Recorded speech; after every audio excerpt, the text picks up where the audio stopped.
Horrekin zer lortzen duzu? Jartzen duena, da. Eredu, mugikortasun eredu eziraunkor hauek mantentzen dituzu. Betikotzen dituzu. Hori, galdetzen dugu, zergatik jarraitzen dugu emisioak eta trafikoa areagotzen dituzten proiektua lehenesten eta ez ikerketa planteatzen dugu moduan.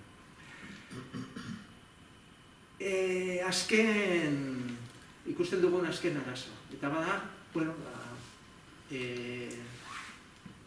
lehen esan dudanez, badakagu tunelek daukate bi aho, ez? Bi tunel dira, orduan aho bakoitzan dago bi irtera bat eta sarrera bat. Horien inguruan, egia da, Baionti inguruan dagoena, ez du horren beste etxe bizitza inguruan, ingurune industrialagoak, baina hartatza irterakoa hori dago Erromo, Pinueta, populazio handiko auzo horien inguruan, ez?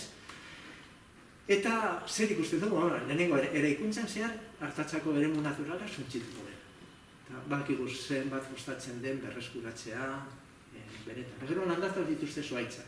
Erdia, joan daiteke gero sikatu, hartaza, egia esan, area da.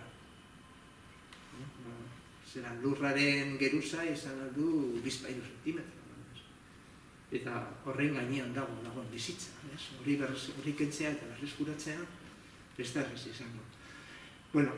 Gero, institutoa, eskola eta inguruko auzoek izango dute eraikuntzan zehar, zara eta vibrazioak, kutsadura, denetariko. Eta eraiki ondoren, lehen esan dugunez, trafiko induzito, fenomeno honengatik, emisioak ondituko dira. Eta emisioak ez bakarrik berotegi efektuko emisioak, kutsadura, kotxeek sortzen duten kutsadura, bai. Eta airearen kalitatea balduko dela argi dago. Ekarri dizuet, daukagu auzokide bat, daukagu bere etxean halako aire garbigailu edo zera, arazgailu bat, aratzgailu ditakoa. Eta bidali zigun hau da, larun bat batean, zer neurtu zuen. Dakizen ez, kutsatzaile importante bat trafikoan da nitrogeno dioxido, ez? NO2. Bere etxean zegoen, hemen ikusten da, osteguna ostirala, larun bat batean egin zuen, ondituko bizau, gehi paskatu. Maia, nahiko bajo zegoen, berde atalean, batean, bederatziak aldera, zabaltzen du, larun bat batean, trafiko handia ez da panekoan, zabaltzen du bere gongelak batean, eta begira ze piko. Bederatzi, 10, 11, bereana, lortu zuena, bereala itxizuen atean. Ikusi zuenean grafiko, lehioa itxizuen bereala, eta, makinak berreskuratu zuen. Inguruen horia kastigatuko. Orain gehiago. Zergatik, pentsatu behar dugu, hau da, ibilbidearen profila, hemen egongo zen Baionti, eta hortik egongo zen hartatza, pentsatu behar duzuen, ibilbide honetan doazen kotxe guztie izuritako kutsadura eta gazak irtengo direla hauetatik. Ez dute beste sistemarik. Eta beraz, nolabait zer daukagu, hauak bihurtzen direla kutsaduraren tximinia. Eta dena joango da Pinueta, Romo, Artatza, Antigo Golf, auzo inguruetan gauden, auzoetara, ez? Eta gure galdera da, ezertarako da, kutsadura hau jasatea, jakinda, proiektu honek, isuriak handitzen dituela, helburu klimatikoen kontra doala, gastatzen duzun dirua hipotekatzen duela beste irten bidea, eta gainera egin duzula inonkolako plangintzari gabe, kalte hau, ez dakit, gure ustez ez du merezi. Bueno, azken gogoeta. Zer behar dugu? Benetan behar dugun proiektua da emisioak benetan murriztuko dituzten eta mugikortasun iraunkorrak bultzatzen duten proiektu. Horiek dira lehenestu behar direnak, eta ez, egiten diguten bezala, kontrako, ez? Guk esaten dugu, hau ez da megaproiektu, hau ez da ibaipeko bat, hau da gizarte eredu. Ze azken finean, pizka bat planteatzen zenuen arren, ez? Hau da, zer behar dugu? Lehenengo, behar dugu gizarte bat, planetaren mugak gainditzen ez dituen. Edo planetaren mugan kokatzen dena, bere motan. Gizarte horren metabolismoa egon behar da, muga horietan argi, ez? Gero, beste aldetik zer behar dugu? Bueno, behar dugu gizarte espatriarkala. Horretan mugimendu feministatik ikasi dugu asko. Beste aldetik behar dugu gizarte bat desberdinkeriak eta zera, ekonomika, sozialak baztertzen dituena, ez? Eta azkenik behar dugu gizarte bat autogestiona. Jarri dut argazki hau ez horren beste pentsata trafikoen araza batik. Gehiago pentsata hori dela daukagun gizartea eta gu nola gauden gizarte horrekin gaude. Edo saiatzen dira mantentzen banaka, isolatu pertsona bakoitza. Hori da gainditu behar den lehenengo gauz. Elkartu behar gara, gainditzen behar dugu, mugimenduak sortu behar ditugu. Bueno, onaino nire txapa. Bakarrik, kontatu nahi nizuen pizka bat, ze bibliografia erabili dugun hau kontatzeko.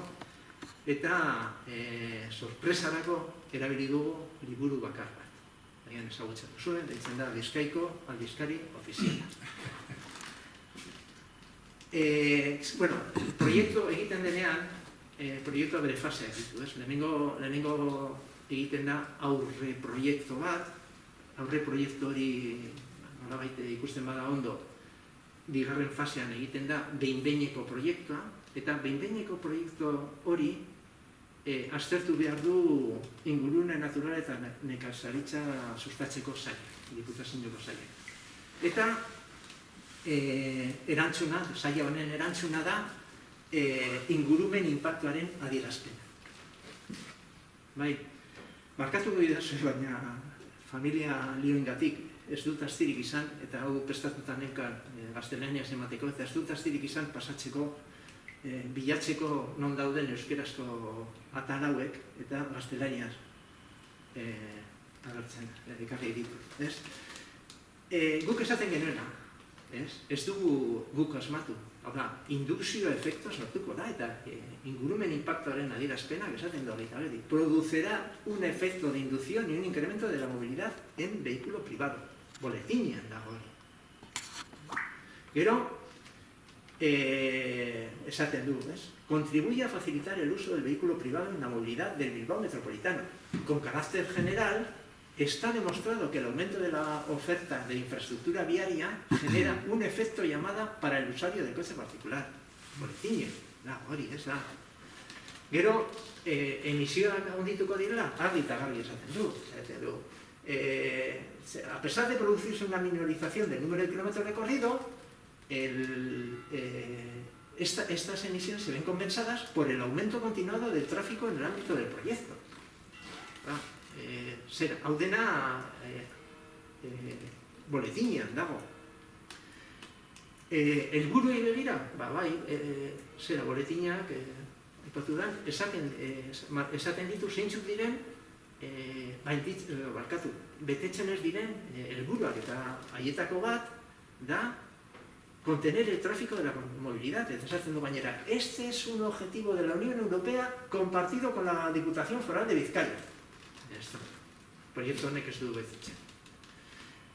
Peniak Peniek, barkatu, bai, Peniek zein da bere helburuetako bat, disminuir en un 1,5 anual el tráfico interurbano y hasta un 35 el tráfico de entornos urbanos para 2030. Proiektu kontra. Artatza, beren aipatu dana, irakur daiteke proiektuan, barkatu, adierazpenean, ingurumen impactaren adierazpenean. El parque de Artaza es un pulmón verde de primera magnitud para la población de los barrios de Artaza, Roma, Txorierri, ez ditu guztiak jarri, batzuk astu, Pinueta adibidez astu du, baina, haiek onartzen dute zer garrantzia duen inguruko biztanlentzat, ez? Eta planifikazioarena ere hemendik atera dut, ez? Se evidencia la necesidad de llevar a cabo una planificación integral de la movilidad y del transporte en el ámbito metropolitano que aún no ha sido abordada con la necesaria profundidad. Hau dena irakurri ondaren, esango duzu, seguraski, ingurumen adierazpen, ingurumen impactoaren adierazpen honek atzera bota du proiektua. Ez. Eman diote, baiezko. Zer esan nahi du horrek? Horrendik kriston gana dauka. Hau da, dauden araudiak proiektu bat aurrera egiteko edo atzera egiteko, horiek begiratu behar dira, birpasatu behar dira, ez gaude 20. mendean. Gaude egoera larria